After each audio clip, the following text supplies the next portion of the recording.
अस्सलामुअलैकुम जी, मैं हूँ आर्या अली। आप देख रहे हैं मेरा चैनल। नुमान का अनीला के हक में इस वक्त बड़ा बयान सामने आया है। बिल्ली थैले से बाहर निकल आई है।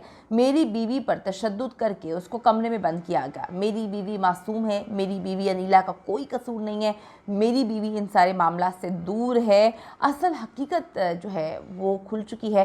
क्या सच में अनीस बीबी का बेटा जो है वो अपनी माँ के कत्ल को फरामोश कर बैठा है और अपनी बीवी अनीला उसको मासूम लगना शुरू हो चुकी है, क्योंकि अब वो उसके बच्चे की माँ भी है। अनीला ने कहा था कि मौत जो है हर हाल में हादसाती तौर पर जो है दिखनी चाहिए, लगनी चाहिए। उस्मान अपने मोबाइल के मैसेजेस इस वक्त सामने लेकर आ गया है। करंट लगाकर मारने का प्लान जो है वो चेंज करना पड़ा। अनीस बीबी को करंट लगाते रहे लेकिन उसने हम पर हमला कर दिया। हमें सारे के सारे प्लान्स को चेंज करना पड़ा। आखिरी रोज़ जो है जब अनीस बीबी को कत्ल किया गया, आखिर उसने ऐसा क्या देख लिया था कि इन लोगों की कोई प्लानिंग नहीं थी उसको उस दिन कत्ल करने की, लेकिन इनको उस दिन जो है वो कत्ल करना पड़ा। कत्ल के बाद हमजा की रिकॉर्डिंग्स जो हैं वो पकड़ी गई हैं।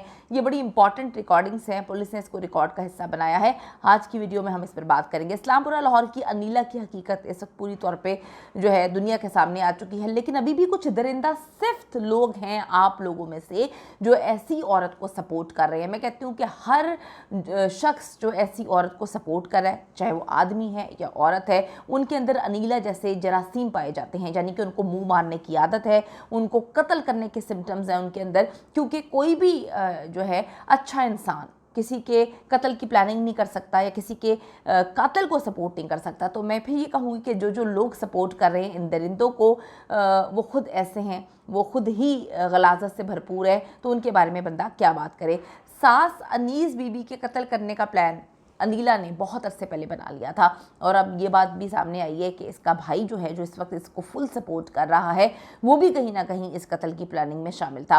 कत्ल वाले दिन भी पहले ये प्लान बनाया कि अनीस बीबी को जो है वो बिजली के झटके लगाए जाएंगे, यानी कि करंट लगाकर मार देते हैं और उसके बाद कहीं से जो है शॉर्ट सर्किट कर देंगे, कहीं से तार वायर वगैरह जो है वो ऐसे कर देंगे कि वो पानी में थी तो इन्होंने पानी में हाथ डाला तो इनको करंट लग गया, कपड़े धोने लगी थी तो करंट लगने से ये मर गई हैं। तो इन्होंने ये सबसे पहले प्लानिंग की हुई थी। दूसरी तरफ उस्मान और हमजा को अंदाज़ा हो गया था कि अनीला जो है इनको भी धोखा देने वाली है, इनको फंसाकर खुद निकल लेगी, जैसे कि अभी हुआ है। इनको फंसा दिया है और ख़ुद आराम से जो है वो निकल गई है, सुकून से बैठी हुई है। एक पुलिस वाले के साथ भी इसके ताल्लुकात जो है मंजर-ए-आम पर आ रहे हैं, जिसको पैसा वगैरह दिया है, जो इसकी बहुत मान रहा है। और इन्हीं लोगों ने मशवरा दिया था, जो पुलिस का एक बंदा है, कि आप जो है नॉर्मल डिलीवरी ना करिएगा, आप जो है सी सेक्शन पे जाएं ताकि आप लोगों को टाइम मिल सके केस को जो है समझने का, और बेल जो है इनकी बाद में हम करवा लेंगे।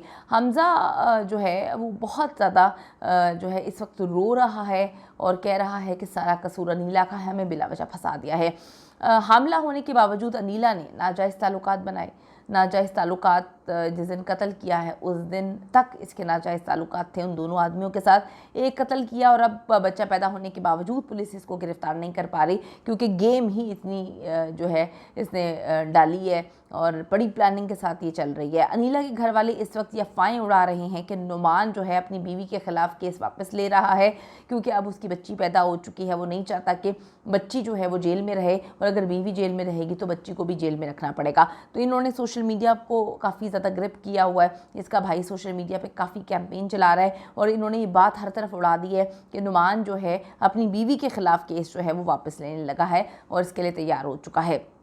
उसने जी पुलिस तफ्तीश में कह दिया है कि अनीला बेकसूर है, उस पर तो खुद तशद्दुद करके उसको कमरे में बंद किया गया था, उस पर जुल्म हुआ है। लेकिन पुलिस के पास उस्मान के मोबाइल से अनीला के मैसेजेस हैं, वीडियोज़ हैं, पिक्चर्स हैं, जिनसे साबित होता है कि दोनों ना सिर्फ नाजायज़ ताल्लुकात रखते थे, नाजायज़ ताल्लुकात में थे, बल्कि अनीला के कहने पर ही अनीस बीबी को जो है वो कत्ल करने का प्लान बनाया गया। ये मास्टर प्लानर है। इसने किस तरह से अपनी सास को ना सिर्फ कत्ल किया, क्योंकि इसकी फुप्पी भी लगती थी, बल्कि मरने के बाद भी इसका गुस्सा ठंडा नहीं हुआ, इसके अंदर की आग ठंडी नहीं हुई। उसने किस तरह से मुंह पर जो है वो जूते मारे एक मरी हुई औरत के। नुमान किसी भी सूरत अनीला को केस से निकालने के लिए तैयार नहीं है और अनीला बाहर रहकर फिर साजिश कर रही है, इसका भाई मिला हुआ है, इसकी फैमिली मिली हुई है। ये अगर इतनी ही नफरत करते थे अनीस बीवी से तो उनके घर में रिश्ता क्यों दिया? ये सोचने वाली बात है। यानी कि जिससे लव मैरिज की उस शौहर को भी ये धोखा दे रही थी। ये सबसे बड़ी खौफनाक बात है जिसको मैं सोचती हूँ तो पैरों तले से ज़मीन निकल जाती है कि एक औरत के नाजायज़ ताल्लुकात, वो भी उस वक्त जबकि वो प्रेग्नेंट थी, 8 मंथ तक वो जो है नाजायज़ ताल्लुकात उनके साथ बनाती रही। अब जी यहाँ तक कि अनीस बीबी के कत्ल के बाद उनके सौतेले बेटे हमज़ा जो हैं उसने ऐसी रिकॉर्डिंग्स करवाई गई हैं, उसको ट्रैप करके इन्होंने ऐसी रिकॉर्डिंग्स करवाई गई हैं कि तुम अनीस बीवी को अपनी सगी माँ की मौत की वजह से कत्ल कर रहे हो। यानी कि इन्होंने जो है वो अनीस बीबी के कत्ल का सारा इल्ज़ाम जो है हमज़ा पे डाल देना था और इन दोनों दरिंदों ने निकल जाना था। यानी कि एक देखें कि नंदोई किस हद तक गलीज़ आदमी है कि उसके घर में बेटा पैदा हुआ है और वो कह चुका है कि मैं तो इसके साथ रहना ही नहीं चाहता था, मैं तो नीला के साथ ज़िंदगी में बहुत आगे बढ़ चुका हूँ। यानी कि वो अपनी बीवी को धोखा दे रहा था। अपनी बीवी जो है उसकी उस टाइम प्रेग्नेंट थी और जिस औरत के साथ उसने मरासिम जो है डाले हुए थे, वो औरत उसके साथ साथ जो है अपने देवर के साथ भी मरासिम में थी, अपने शौहर के साथ भी मरासिम में थी, लेकिन फिर भी नंदोई कहता है कि मैं उससे मोहब्बत करता हूँ, प्यार करता हूँ। ये इतनी गलाजत की दास्तान है कि जितना सोचो सर में दर्द होता है। हम चाहते हैं हुकूमत वक्त, चीफ जस्टिस ऑफ पाकिस्तान इस दरिंदा सिर्फ औरत को और इसके साथ जितने भी लोग मुलव्वस हैं इन दरिंदों को कैफरी किरदार तक पहुँचाए। सज़ा मिलना इसलिए ज़रूरी है कि इन्होंने रिश्तों के तकद्दुस को पामाल किया है।